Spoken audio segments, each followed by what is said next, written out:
మీరు భూపాలపల్లిలో ఏదైతే కలెక్టర్గా ఉన్నప్పుడు అన్ని స్కూళ్ళల్లో ఇంగ్లీష్ మీడియం పెట్టుకోమని ఒక ప్రయోగం చేస్తే కేసీఆర్ గారు ఎట్లయితే వెనక్కి పిలిచారో, పిల్లలకు మాతృభాషలో చదువుకుంటేనే కొంత నాలెడ్జ్ వస్తుంది, పెరుగుతుంది అనేదాన్ని ఈవెన్ ముఖ్యమంత్రి గారు కూడా ఈ మధ్య ఉస్మానియా యూనివర్సిటీకి వెళ్ళి కూడా ఇంగ్లీష్ అనేది జస్ట్ అది ఒక కమ్యూనికేషన్ వాడుకోవాలి, అది పెద్ద విషయం కాదు అని అంటున్నారు కదా. అలాంటప్పుడు మీరు మాతృభాషను పక్కన పెట్టేలా ప్రపోజల్ ఉంది అనేది. నేను ఒక రెండు ప్రశ్నలు అడుగుతాను మిమ్మల్ని. ఇప్పుడు మనకి ఒక అడ్మినిస్ట్రేటివ్గా ఇండియాలో పిల్లలు అనుకునే ఒక పెద్ద జాబ్ ఏది? ఇప్పటికే ఐఏఎస్ కదా, కదా, ఐఏఎస్ ఐపీఎస్ కదా. 90% ఐఏఎస్ ఐపీఎస్ ఆఫీసర్లు ఇంగ్లీష్ మీడియంలో ఎల్కేజీ నుంచి చదివస్తున్నారా, మాతృభాష నుంచి చదివస్తున్నారా? గతంలో కంపేర్ చేస్తే మీలాంటి వాళ్ళు కూడా తెలుగు మీడియం చదువుకొని వచ్చిన వాళ్ళే కదా. కరెక్ట్. ఇప్పుడు పెరిగిందిలేండి ఇంగ్లీష్ మీడియం. ఇప్పుడు అయింది. అప్పుడు చదువుకున్న వాళ్ళు కూడా ఎల్కేజీ నుంచి కూడా ఇంగ్లీష్ చదివిన వాళ్ళే కదా. అవును. మరి వాళ్ళు బాగా ఫేస్ చేస్తున్నారు, బ్రహ్మాండంగా ఇంటర్వ్యూ ఫేస్ చేశారు, బ్రహ్మాండంగా రాశారు. అందుకనే కదా హైయెస్ట్ సోకాల్ హైయెస్ట్ ఐఏఎస్లో ఎంపిక అవుతున్నారు. ఫస్ట్ థింగ్ ఏంటంటే తెలుగు మీడియం చదివిన ఇంగ్లీష్ మీడియం చదివినంత మాత్రాన తెలుగు ఎక్కడికి పోదబ్బా. తెలుగు లాంగ్వేజ్ ఎలాగో ఉంటుంది, ఉంటుంది.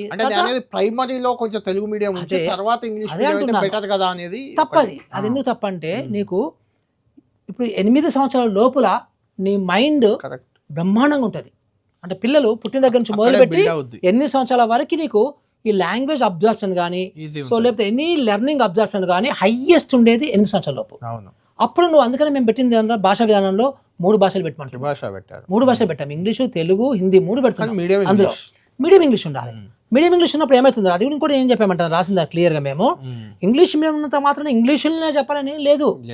సో మీకు అర్థమయ్యే భాషలో తెలుగులో కూడా కాన్సెప్ట్ చెప్పండి, అప్పుడు మీకు పదాలన్నీ కూడా వస్తాయి. లేకపోతే ఏమవుతుందంటే తెలుగు పదాలు నేర్చుకుంటాము, ఇంటర్మీడియట్ తర్వాత వాడికి సినిమా ఉంటుంది అప్పుడు.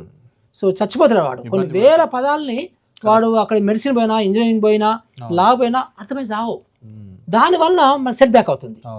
అసలు నాకు నా ఎక్స్పీరియన్స్ తోని, నా రూరల్ డెవలప్మెంట్ ఎక్స్పీరియన్స్ తోని నేను ఎక్కడో వరల్డ్ బ్యాంకులో రూరల్ డెవలప్మెంట్ హెడ్ చేయాలి నిజానికి. Why I did not go? Just because of my poor English. అంతే బరాబర్. విదేశాలకు వెళ్ళినప్పుడు కూడా ఇంగ్లీష్ వచ్చిన వాళ్ళ కాన్ఫిడెన్స్ లెవెల్ కి రాని వాళ్ళకి తేడా ఉంటది. వాడు పోయి ఉద్యోగం చేస్తాడు, వీడు చేస్తాడు, అది వేరు. ఇది చాలా ఒక మన ఇండియాలో గమ్మత్తుగా ఇలాంటి వాదన గమ్మత్తుగా ఉంటుంది అనమాట. చాలా గమ్మత్, నాకు చాలా అనిపిస్తుంది. అంటే మాతృభాషకు వెళ్ళేదో విఘాతకులు అనే రకంగా మీ మీద చేస్తారు, అది కూడా చేస్తారు. అలా అనే వాళ్ళు వాళ్ళ పిల్లల్ని మాత్రం మన తెలుగు మీద చదివించారు, వాళ్ళ మన వాళ్ళని తెలుగు మీద చదివించారు. ఇంకెక్కువ తక్కువ అంటే second language French, third language German తీస్తారు, కానీ కనీసం సెకండ్ లాంగ్వేజ్ థర్డ్ లాంగ్వేజ్ కూడా తెలుగు తీసుకోరు వాళ్ళు.